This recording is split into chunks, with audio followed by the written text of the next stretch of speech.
Ya ini kita tadi bertamu ke rumah. Ini satu keluarga. Ini teh bapak siapa? Remi, Pak. Bapak Remi. Emang bapak sejak kapan main Remi. Oh, sejak Pak Remi? Pak Remi teh asli orang mana? Karawang. Karawang. Oh. Kakaknya? Oh, Ibu Ria, Ibu Riana. Kakaknya Ibu. Nah, ibunya Anissa Ibunya sama Anissa. Umi, ya kan? Oh, adiknya namanya siapa? Riana Pertiwi. Oh, Riana Pertiwi. Jadi Ibu Riana Pertiwi. Adik bapak. Mohon. Aduh, nanti seberapa keluarga? 7 bersaudara. 7 bersaudara. Bapak teh anak keberapa? Kedua, Pak. Yang paling gede masih ada? Masih ada. Bapak pernah sama yang bening waktu muda? Enggak, Pak. Biasa-biasa aja. Ah, ini kalau ini mah kenal. Adiknya Anissa. Namanya siapa teteh? Nama saya Umi. Siapa? Umi. Umi. Ya. Umi apa? Umi Solihah. Oh, pasti solihah dong. Amin. Alhamdulillah. Berarti ini siapanya? Kalau saya Suaminya. suami saya. Oh, suami. Oh, yang nikahnya waktu sekian bulan yang lalu ya? Iya, bulan Desember tahun kemarin. Bulan Desember tahun 2020. 2020. Saya pernah sempat kirim karangan bunga. Iya, betul. Datang juga ya. Berarti aku teh baik ya. Saya teh dah baik sama bapak teh dulu ya, karena dulu tuh suka datang ke kantor saya, pernah nawarin bisnis, air, pengelolaan pasar dulu gitu ya. Tapi ya karena mungkin faktor politik tiba-tiba sering berubah. Bagi saya mah sampai hari ini nggak ada problem apapun. Gitu. Nyantri di mana? Di Gontor. Gontor. Iya. Sampai tamat berapa tahun? Sampai tamat berarti 6 tahun ditambah ngabdi 1 tahun 7 tahun. 7 tahun. Selesai. S1, S2. Di Gontor SMP SMA. Oh, iya S1, S2 berarti kan? S1 SMP SMA, Iya. S1 S2 S2 iya. 2 kali S-nya. Iya, S2 kan? 2 kali S. Suaminya ini Gontor juga? Iya. Orang mana? Sidoarjo, Jawa Timur. Orang, Mas. Mas siapa? Mustafa. Mustafa. Orang di Gontor itu kan biasanya bahasa Inggrisnya baik, sama bahasa Arabnya. Gitu. Pokoknya saya waktu SMP itu pengen pesantren di Gontor, tapi sama bapak saya nggak dipesantrenin. Itu malah suruh dagang rokok. Ini ceritanya gimana? Mau datang lagi ketemu saya lagi teh ada apa? Ya kalau dari saya sendiri gitu, maksudnya saya di sini karena kemarin teteh saya udah ada beberapa kali ya ketemu sama bapak. 2. Ya beberapa kali maksudnya itu kan di YouTube mah 3 video tuh, 3 video 3 episode.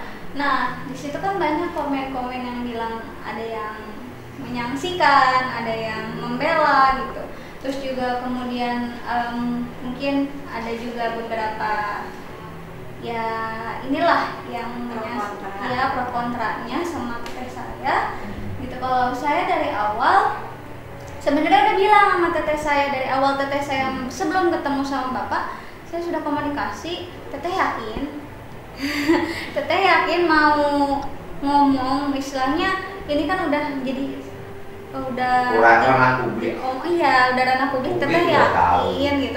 Teteh yakin maksudnya nggak apa-apakah gitu. Nggak apa-apakah. Saya khawatir sama teteh saya gitu. Kira-kira bakal rentetannya Bakal jadi masalah bakal hukum lagi, masalah tidak? lagi nggak gitu. Ayah bakal ngapa-ngapain lagi nggak?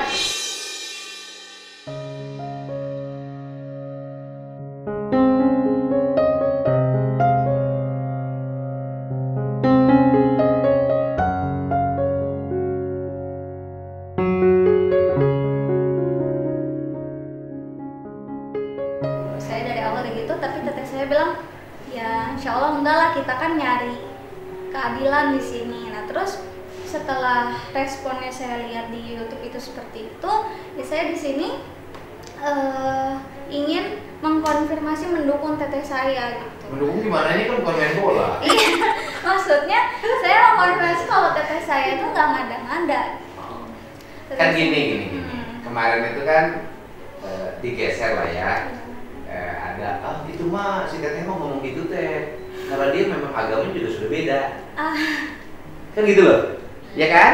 Agamanya sudah beda, jadi fakta itu sudah fakta. Artinya dari agama aja udah mau keluar, apalagi persoalan hormat, sopan santun sama orang tua, kan begitu kan? Nah, saya gini loh, saya ini kan nggak mau sesuatu yang saya dengar itu bohong, nggak mau sesuatu yang saya dengar itu tujuannya misalnya menjatuhkan orang, apalagi bapak sendiri kan.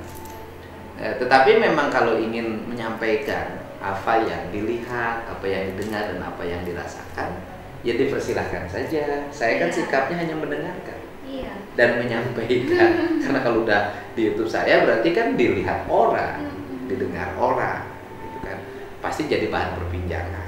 Karena di kita ini kan orang kalau sudah secara politik sama, bener dibela, salah pun dibela. Gitu. Sebenarnya gimana sih? Apa yang diceritakan oleh teteh karangan, tidak, ilusi, imajinasi, kebencian atau kefrustasian? Sebenarnya itu semua ya emang faktanya seperti itu gitu. Saya juga dari awal teteh mau ngomong apa aja nih, jangan di-spill semuanya, jangan diomongin semuanya. Tuh saya sampaikan banyak sebetulnya, tapi jangan diomongin semua ya gitu. Nah, poin-poinnya aja yang kemarin akhirnya teteh saya ceritakan. Jadi itu juga sudah ngobrol sama saya gitu, sama ngobrol sama saya apa nih yang saya bicarakan. Teteh saya nanya ya saran gitu, nanya saran seperti itu. Tapi jadi nggak ada kaitan dengan yang digosipkan orang kali ini isu agama segala macamnya. Kalau tidak ada sih, kalau masalah isu agama, isu agama ya keberagaman beragama itu bagi saya kan lumrah ya. Lumrah dan istilahnya ya wajar lah, di keluarga juga ada keberagaman agama. Tidak sesuatu yang ya bisa dianggap tabu atau gimana. Dan kalau urusan benar dan salah, walaupun satu agama, kalau salah tetap harus didukung. Walaupun beda agama, kalau benar tetap harus dibela. Kan prinsip Nabi pernah gitu ya. Kita kan hidup ya berdampingan ya semua dengan keragaman. Jadi apa yang disampaikan oleh teteh tidak ada kaitannya dengan orang lain. Oh itu memang. Tidak. Karena memang itu nyatanya gitu. Memang ini nih, naik haji.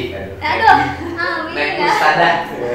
Ibu teteh ustadzah itu emang pernah merasakan apa dalam kehidupan keluarga? Merasakan gimana ya, kalau misalnya yang disebutkan teteh saya ya memang saya juga ngerasain, misalnya teteh saya bilang KDRT gitu kan, ya ada.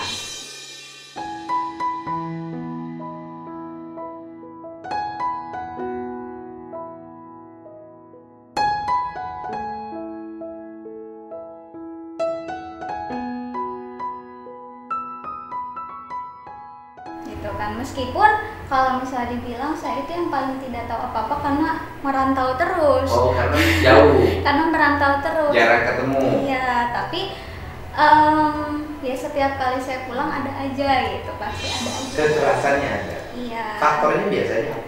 Ya karena biasanya tersering adalah karena kita belain ibu kita.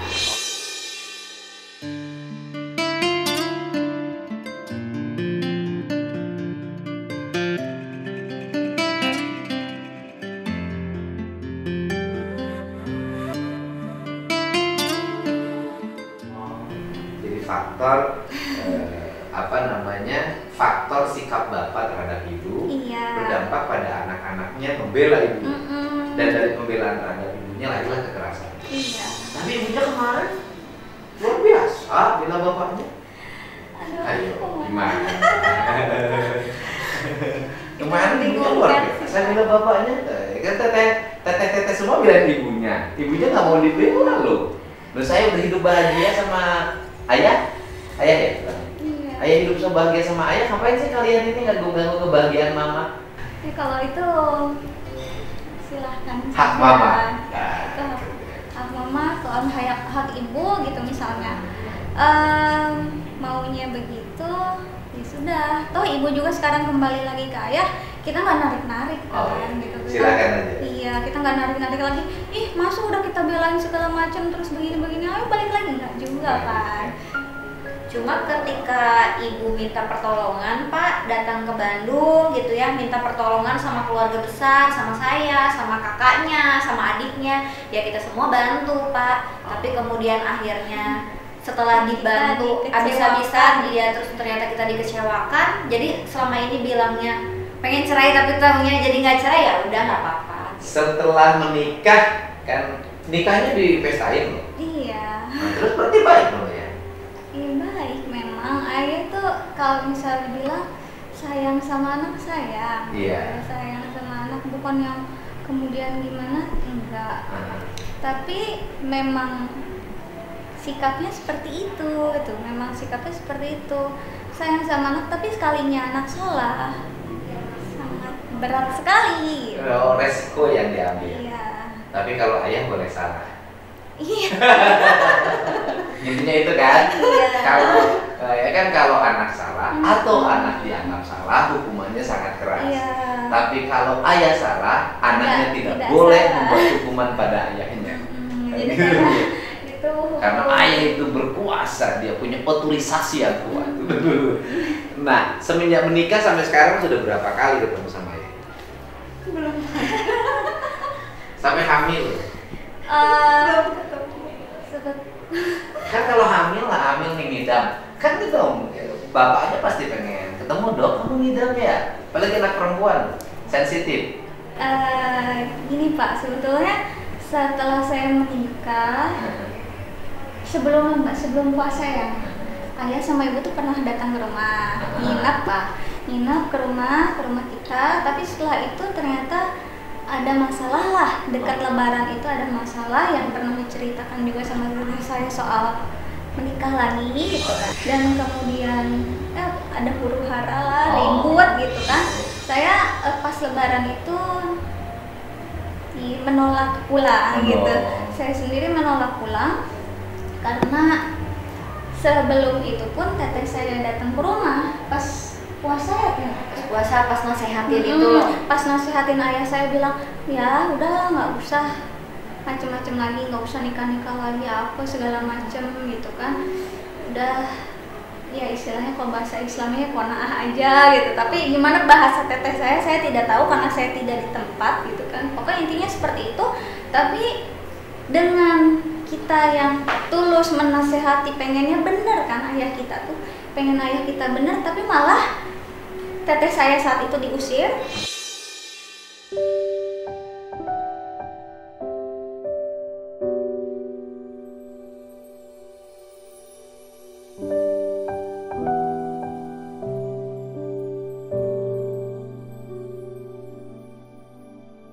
Gitu, maksudnya diusir, udah lu pergi aja gitu kalau misalnya bahasa kasarnya, lu pergi aja. Mangkat siang. Iya, toge apa? Maaf, itu dan apa namanya, kita nih anak gede-gede ini yang sudah menikah, teh Anis dan saya juga saat itu didoakan dalam tanda kutip, didoain biar cepat mati ya, cepat sekarat, cepat bangkrut. Aduh. Gitu, cepat bangkrut itu, hal itu terucap dan juga di sholat sunnah kan. Jadi mendoakan anak kalian berdua ya? Iya, Kita berdua yang menasehati. Ayahnya, kan ini dua anak ini menasehati ayah. Bukan nasihatin lah, ngingetin ayah. Iya. Untuk menghentikan Iya. kegiatan kawin terus. Buat apa sih? Nah, gitu Istri kan. satu aja nggak habis. Gitu, kawin terus. Kemudian dampaknya adalah kedua anak ini Iya. didoakan untuk cepat sekarat, cepat bangkrut. Iya. Dan dia sholat untuk mendoakan. Sholat sunnah. Sholat sunnah apa namanya? Mendoakan keburukan. Hajat. Jadi kan biasanya hajat itu kebaikan. Iya. Ya itu yang sampai kita nggak habis pikir sampai Hazard di itu kan sholat dibaikin. sunnah. Sholat sunat mohon hazard nanti anak-anaknya rukun, anak-anaknya punya anak-anak yang soleh, soleha. Kan hajat begitu. Iya. Ini sholat sunat hajatnya untuk anaknya cepat sekarat, anaknya cepat bangkrut.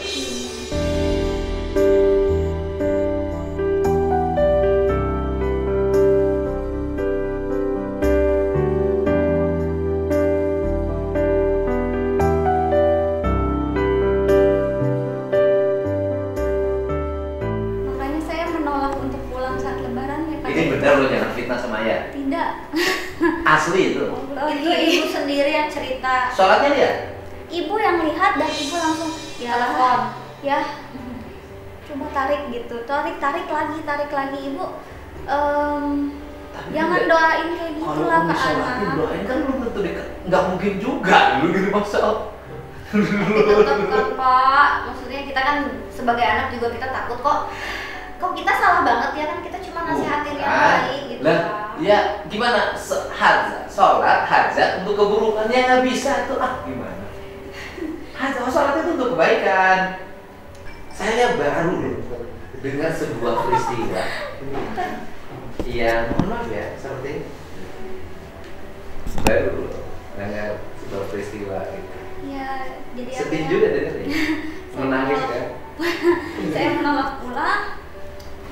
Ya, terus setelah itu saya kan ketahuan hamil tuh katanya Agustus ya, Agustus. Jadi saat itu juga ibu saya kabur dari rumah itu kan Juli ya, Juli. Jadi untuk kehamilan saya nggak kasih tahu ke ayah saya, tapi tidak tahu kalau ayah itu tahu atau enggak. Sampai hari ini. Saya nggak tahu ayah saya tahu atau enggak. Sampai hari ini. Jadi sampai hari ini ayahnya tahu atau tidak kehamilan anaknya yang dinikahkan pada waktu itu, yang anaknya lulus pondok pesantren Gontor, yang menantunya lulus pondok pesantren Gontor. Tapi ya ayah saya tahu Pak, saya lagi hamil. Yang waktu Mei itu kan saya lagi baru hamil 2 minggu. Nah itu yang saya diusir, yang harus nasehatin itu Pak.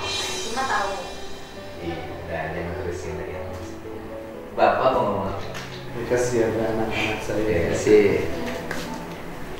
Ya, saat ini mereka dapat WA yang nggak karuan, yang dia nggak kenal, itu yang jadi masalah buat saya sebenarnya. Tapi ya saya minta di stop aja masalah WA kok bisa tahu nomor mereka berdua, bisa gimana? Yang wartawan itu. Iya. Ya, pokoknya saya nggak tahu wartawan itu siapa. Pokoknya ganggu anak saya ya ganggu saya. Di blog. Ya sudah. Udah Pak, nge-add lagi pakai nomor lain Pak. Iya. Lokal sih ya. Di sini tuh memang ada gitu. Dan dari dulu targetnya ke saya. Gitu loh. Nah, memang sering gaya-gaya seperti itu dipakai. Kalau ke saya nggak berani. Sekarang tuh biasanya ke orang. Nah, orang tuh disuruh sampein ke saya. Polanya. Nanti ke teman saya WA ke saya. Teman saya WA ke saya. Gitu loh. Dan orang itu. Jadi kalau saya sih sudah sangat biasa.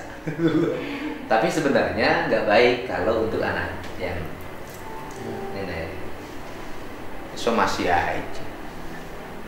Masih kemana orang yang nggak jelas? Pak? Ada kok orangnya jelas. Nanti saya tunjukin loh. Ya selama ini kan kita ngalah ya, nggak mau balas, nggak mau gimana, ya mungkin karena ada sih satu dia pengen ketemu lagi sama istrinya, sama ibunya anak-anak, keduanya mungkin dia mau lihat nunjukin powernya dia siapa sama saya, ketiganya bikin keluarga kita ya seperti yang dia ucapkan, yang satu mencet-mencet, yang satu ketakutan, yang satu gimana. Nah ini yang saya enggak memang begitu niatnya. Bukan, artinya itu nggak mungkin tercapai. Tapi kakak saya sampai sekarang sakit. Kenapa? Ketakutan. Masalah ini? Iya. Iya Pak. Iya, Pak. Yang baru ini? Iya, kakak saya sampai saat ini tidak bisa usaha, sampai saat ini tidak bisa. Takutnya kenapa? Takut. Dia kan sampah. Nah, yang jadi beban tuh gini sebenarnya Pak. Dia itu janda, baru ditinggal mati oleh suaminya karena COVID. Bentar dulu. Ini. Karena Ini COVID, kan ya. punya kakaknya bapak, Ya. janda kan? Ya. Suaminya meninggal karena COVID. Iya. Ancaman ayahnya anak-anak ini terhadap uaknya itu apa? Undang-undang itu dan sama semuanya. Oh, Rasanya semua sama. bukan yang kasus, bukan yang dari cerita Teh Rama ke saya, bukan. Bukan, Oh, bukan. bukan. Oh, Pas bukan kejadian bukan kecelakaan buntut cerai. dari cerita Teh Rama ke saya, bukan. Oh, buntutnya dari Waktu minta tolong, adik saya minta tolong. Oh, Cerai. ibunya ini pernah minta tolong, Ya. kan mau cerai ke kakaknya, Ya. yang sekarang janda itu. Betul. Terus karena dampak dari permintaan tolong itu diancam. Sekarang enggak. Oke. Ya, pergi-pergi ke anaknya sampai rumahnya sendiri pun saya yang bersihin kemarin. Nah, udah akibat sampai itu dia mengalami depresi. depresi.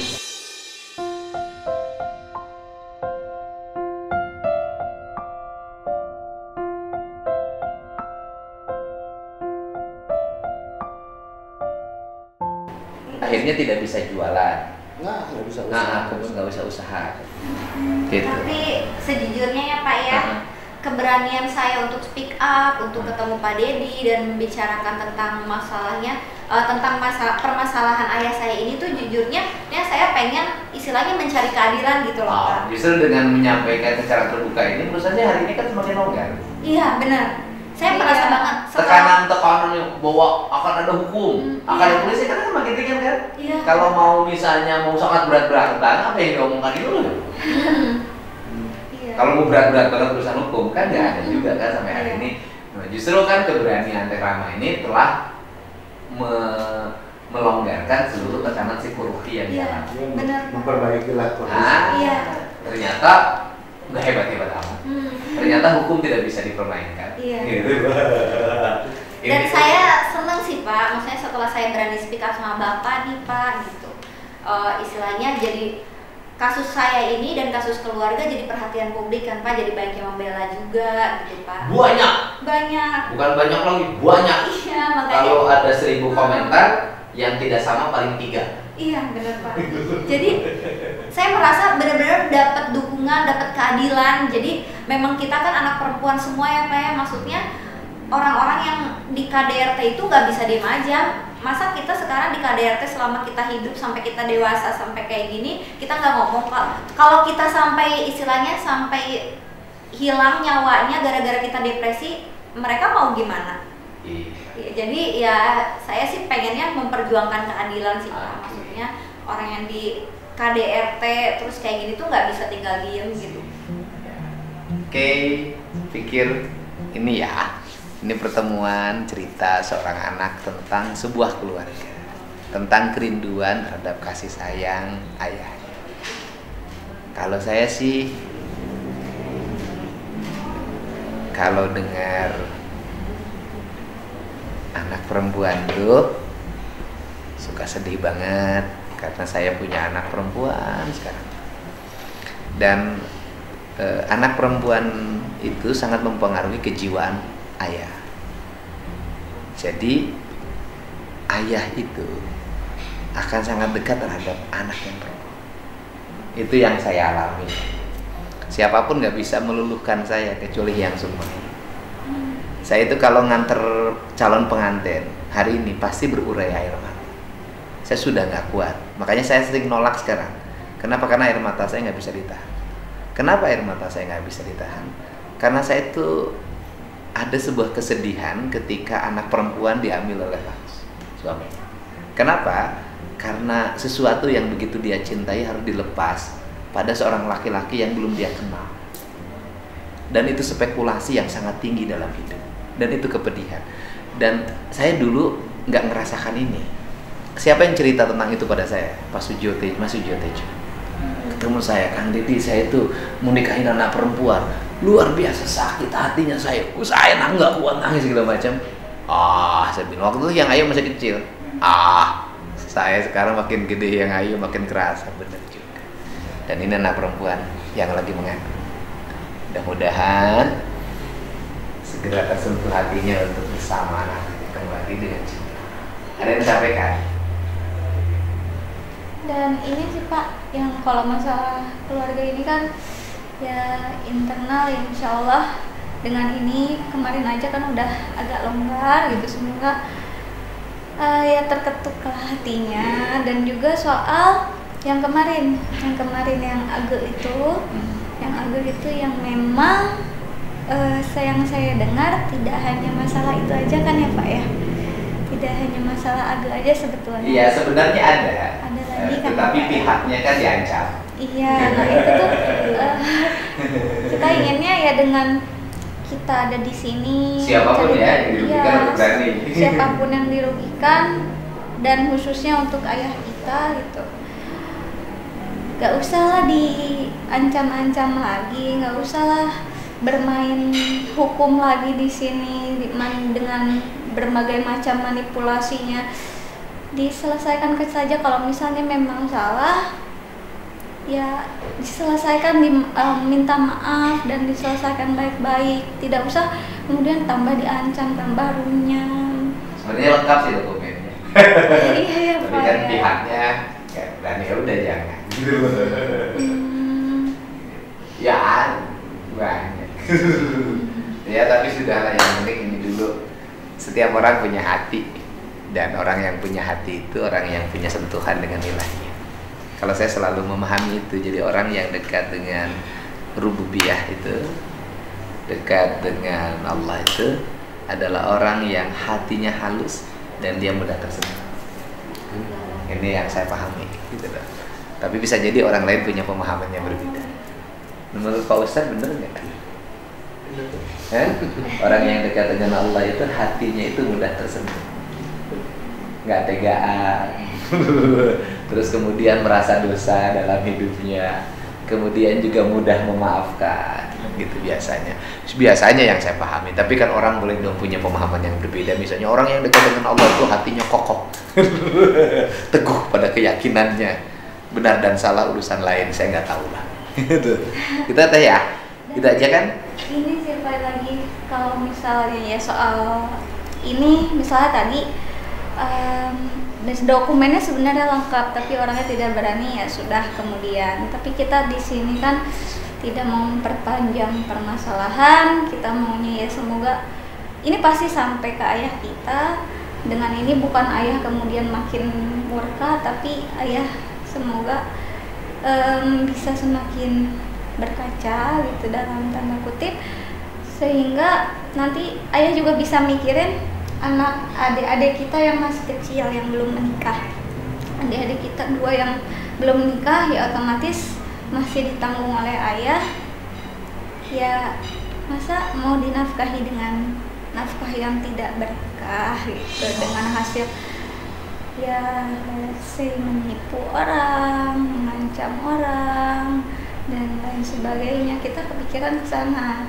Tapi kemarin ngobrol juga kan sama Teh Anis, gimana ya ini adik kita uangnya diterima jangan. Kita sempat ragu juga, ini kan uang hasil dari ini gitu, soal dari ini biar diterima nggak ya gitu. Ya semoga dengan ini ayah lebih mikir ke sana gitu. Tapi hatinya rindu gitu. Ya. Ingin ketemu ayah yang memaafkan anak-anaknya dan anak-anaknya juga melupakan kesalahannya. Ya pengen gitu. Ya pengen. Pengen bareng lagi nanti cucunya, ayahnya nungguin ngobrol cucu. Iya pengen, ya maksudnya ya. Karena akan ada 2 cucu lagi. Iya. Deketan lagi. Ada 2 bulan doang lahirannya Ya. Pak. Sudah ada gambaran ini perempuan apa laki-laki? Laki-laki. Dua-duanya.